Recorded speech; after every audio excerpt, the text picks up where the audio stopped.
ఈ యొక్క మైండ్ ఒక mad monkey. In the same manner, the mind is a mad monkey. ఈ మంకీని కొంతవరకు కొంత పని, తీవ్రమైన పని దానికి అందించాలి. Therefore, this monkey must be entrusted with an absorbing work. మొట్టమొదటినే మనం ధ్యానం కూర్చుంటే ఈ మంకీ మన యొక్క స్వాధీనం కాదు.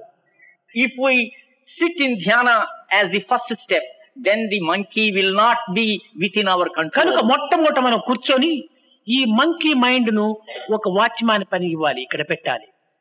So we must sit in dhyana and we must give the duty of a watchman to the monkey, namely the mind. ఎవరు లోపల పోతున్నారు, ఎవరు బయట వస్తున్నారు, ఎవరు లోపల పోతున్నారు, ఎవరు బయటకు వస్తున్నారు. సో లోపల పోతున్నాడు, హం బయట వస్తున్నాడు. కనుక పోయేటువంటి వాడు సో, వచ్చేటువంటి వాడు హం, పోయేటువంటి వాడు సో, వచ్చేటువంటి వాడు హం. ఈ సోహం సోహం సోహం అనేటువంటి దీన్ని పోయేటువంటిది వచ్చేటువంటిది వాచ్మ్యాన్ పని పెట్టేటప్పటికీ ఆ మనసు పోయేవాడు సో, వచ్చేవాడు హం, పోయేవాడు సో, వచ్చేవాడు హం అని దానిని వాచ్ చేస్తూ 5 నిమిషాల లోపల మనసు ఒక విధమైనటువంటి యొక్క స్వాధీనానికి వస్తుంది. If we entrust the duty of a watchman to the mind, and this monkey sits there at the tip of the nose and goes on watching, the breath that goes in is so, and the breath that comes out is hum. This process goes on, so hum, and the monkey is kept busy watching this coming in and going out. ఈ విధంగా చేసిన తర్వాత 5 నిమిషాలు అయిన తర్వాత నీకు ప్రీతి అయినటువంటి ఒక చిత్రాన్ని నీవు ముందు పెట్టుకో. After 5 minutes, after keeping the mind busy for 5 minutes like this, have a picture which is dear to your heart. లేక ఒక జ్యోతిని నీవు ఎదురుగా పెట్టుకో. Or have a flame in front of you. ఆ జ్యోతిని నీవు కన్నులు తెరిచి చక్కగా చూడు. Look at that flame with your eyes wide open. ఏ యొక్క జ్యోతిని నీవు బహిర్ముఖమైనటువంటి జగత్తులో నువ్వు చూస్తువో దానిని క్రమక్రమేణా కన్నులు మూసుకొని ఆ జ్యోతి నీలో ప్రవేశించినట్టుగా ఇమేజ్ చేయి. Imagine that flame which you have beheld with your eyes wide open. After closing the eyes, you imagine that that flame is kindled within you.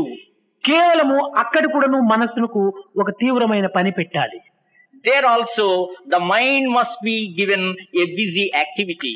A mind, ఆ జ్యోతిని తీసుకొని వచ్చి నీవు నా హృదయంలో తీసుకుని రా అని ఆ మనసుతో ఆ జ్యోతిని హృదయంలోకి తీసుకుని పోవాలి. We must make the mind bring that flame and deposit that flame within the recesses of our heart. అక్కడ హృదయ కమలం లోపల జ్యోతి వెలుగుతున్నట్టుగా చింతించాలి.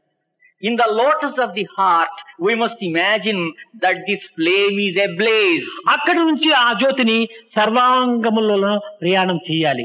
ఈ చేతిలో చేయాలి, ఈ చేతిలో చేయాలి, కడుపులో చేయాలి, కాళ్ళల్లో చేయాలి, కన్నుల్లో చేయాలి, నోటితో చేయాలి, చెవులు, అంత దేహంలో ఉన్నటువంటి సర్వాంగములకు కూడాను ఈ జ్యోతిని ప్రయాణం సలుపుతూ రావాలి.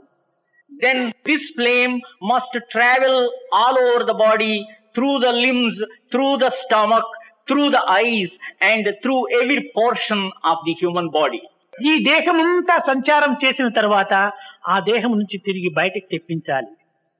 After this flame moves all over the body, then this flame must be brought out of the body. ఆ జ్యోతిని నీ కుటుంబంలో ఉన్నటువంటి సర్వులు యందు ఉండినట్టుగా నీవు భావించాలి. You must imagine that that flame is burning bright in all the members of your family. అక్కడి నుంచి నీ ప్రక్కింటి వారు, నీ బజార్లో వారు, నీ మిత్రులు, ఈ అందరి యందు కూడా ఈ జ్యోతి ఉండినట్టుగా భావించాలి. Then you must realize that this same flame is burning bright in your neighbors, in the people of your locality, in your friends and relations. అంతేకాదు, తదుపరి నీ శత్రువుల పైన కూడా ఈ జ్యోతి ఉంటుండదని నీవు నిరూపించాలి. At a later stage, you must prove that you are able to realize that this flame is burning bright even in your enemies. అప్పుడు ఈశావాస్యం ఇదం సర్వం. Then everything, every object is enveloped by Ishvara. కనుక నీ యొక్క జ్యోతి నీ కన్నులలో పోయి చేరినది కనుక బ్యాడ్ దృష్టి ఉండకూడదు. ఎందుకంటే తమసోమా జ్యోతిర్గమయ, ఎక్కడ జ్యోతి ఉంటుంటాదో అక్కడ చీకటి ఉండదు.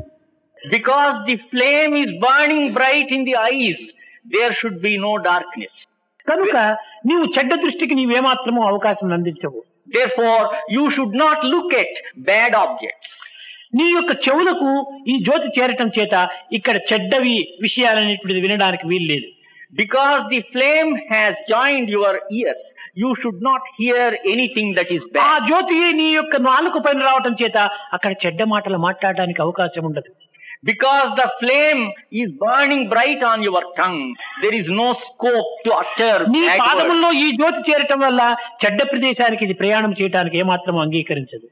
Because this flame is bright in your limbs, your feet should not go to bad places. నీ చేతులలో ఆ జ్యోతి చేరటం చేత చెడ్డ పనులు చేయడానికి ఏమాత్రము ముందంజ వేయవు చేతులు.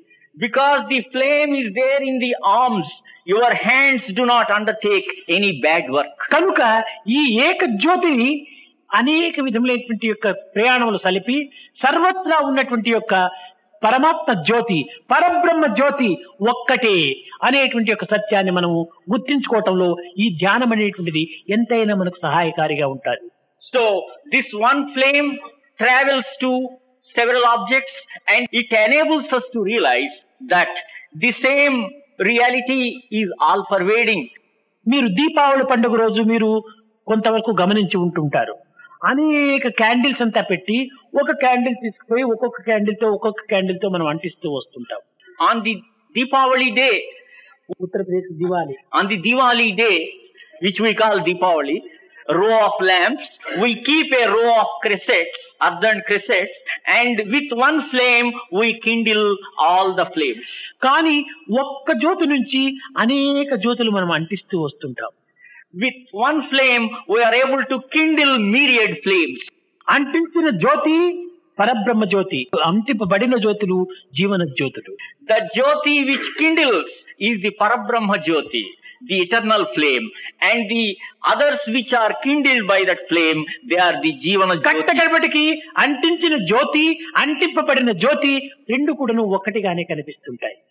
At last, the flame that kindles and the flame that is kindled, they are identical. కనుకని ఈ పరబ్రహ్మ జ్యోతి జీవన జ్యోతి రెండు కూడా ఏకం కావటం చేతని బ్రహ్మవిత్ బ్రహ్మైవ భవతి, అది ఇది రెండు ఒకటి. బ్రహ్మతత్వాన్ని తెలుసుకున్నటువంటి వాడు బ్రహ్మగానే రూపొందుతాడు. Because these two flames become identical, one and the same, it is said that one who knows Brahma, Brahmavit, he will ultimately become Brahma himself. కనుక జ్యోతి మెడిటేషన్ చాలా ఉత్తమమైనటువంటిది. So, meditating upon the flame is the highest type of... కారణమేమనగా దేహమే ఉన్నదనుకో, ఈ దేహము క్రమక్రమేణా మార్పు చెందుతూ ఉంటుంది. Because this body, take it for instance, it goes on changing. కనుక ఈ జ్యోతి మార్పు చెందడానికి ఏమాత్రం అవకాశం లేదు. But this flame doesn't undergo change. ఎట్లనగా దీనికి ఒక చిన్న ఉదాహరణము, A little illustration to prove this. ఒక చిన్న తొట్టిలో నీరు పోసి పెట్టాము. You keep a tub of water. కానీ ఒక్కొక్కరు ఒక్కొక్క టంబ్లర్ నీరు తీసుకుని పోతే ఆ టబ్ లో వాటరు తగ్గిపోతుంది, క్షీణమైపోతుంది. If each one draws a tumbler out of the tub full of water, at a stage there would be no water in the tub. ఒక ప్రదేశంలో ఒక లారీ ఇసుక తెచ్చి పోసాము. At one place we have deposited a lorry load of sand. ఒక్కొక్కరు ఒక్కొక్క బుట్టడు ఈ యొక్క ఇసుకను తీసుకుని పోతే అక్కడ ఆ ఇసుక కూడా క్షీణించిపోతుంది. If each one carries away a basket full of sand, all the sand would be exhausted. కానీ ఒక జ్యోతి ఎక్కడైనా మంటించినామంటే ఆ జ్యోతి నుంచి 1,00,000 మంది జ్యోతులు అంటించుకొని పోని ఈ జ్యోతి తగ్గిపోదు. But out of one flame, one may kindle million flames, but this primordial original flame remains. కనుకని ఈ జ్యోతికి క్షీణే పుణ్యే మత్స్యలోకం విశంతి అనేటువంటి ఒక దశ ఉండదు. So there is no phase of diminution or destruction for this great flame. కనుక జ్యోతిని నీవు మెడిటేషన్ లో ఉంచుకొని తదుపరి నీకేమైనా ఆరాధన రూపం నీకు ఒక ఇష్టం ఉంటే ఆ జ్యోతి లోపలనే నీ ఆ రూపాన్ని కూడా నీవు స్థాపించుకో లేక నిలబెట్టుకో. So focusing your attention upon the flame, if you have any form which you like, any form which is after your heart, you keep that form in that flame and meditate. కనుక నా ఆరాధన దైవము ఈ యొక్క జ్యోతిలోనే ఉన్నాడు. పరబ్రహ్మ జ్యోతి నుంచి అన్ని జ్యోతులు కూడా వచ్చినాయి అనేటువంటి యొక్క ఏకత్వ భావాన్ని మనం అభివృద్ధి పరచుకోవటం ఇది చాలా సార్థకమైనటువంటి యొక్క meditation. It is the best form of meditation to think that the form which I adore is in the Jyoti, in the flame, and that flame is in all. కానీ ఈనాడు అనేక రకములైనటువంటి మెడిటేషన్లు చాలా విరివిగా పెరిగిపోతూ వచ్చినాయి. And today there are various types of meditation that are propagated. కానీ చెప్పుతూ ఉన్నారు కానీ దాన్ని అనుభవించిన వారు ఎక్కడా కనిపించడం లేదు. There are people who talk about it, but we do not come across people who ఇవన్నీ have కూడా experienced. కేవలము ఆర్టిఫిషియల్ మెడిటేషన్స్ అని చెప్పవచ్చు. These are all artificial meditations. ఇంత సులభంగా ఒక్క తూరి కూర్చుని తక్షణమే ట్రాన్సెండెంటల్ పైకి పోతాడు పోతాడు పోతాడు ఎక్కడ పోతున్నాడో ఏం చేస్తున్నాడో ఎవరికి అర్థం కాదు. ఈ విధమైనటువంటి యొక్క సులభమైనటువంటి దీంట్లోనే ఈ సాక్షాత్కారం పొందుతుంటే ఆనాటి మహనీయులు సప్తఋషులు వీరందరూ కూడాను ఇంత సులభమైన మార్గాన్ని వాళ్ళకి తెలియకుండా పోయారా? If it is so easy to sit in meditation and then transcend the body, is it for nothing that the 7 rishis of old spent so many years to transcend the limitations of the body? ఇంత సులభంగా వీరు ఆధ్యాత్మిక తత్వంలో ప్రవేశిస్తే వీరు చెప్పడం ఏమిటి, తన్మయత్నంగా మారిపోతారు. కొన్ని నిమిషాల లోపల వాళ్ళకు దేహం యొక్క భ్రాంతి ఏమాత్రము ఉండదు. ఇదే మెడిటేషన్ అని అంటున్నారు. They say that within a few minutes the body consciousness is forgotten and then they reach a stage of trance.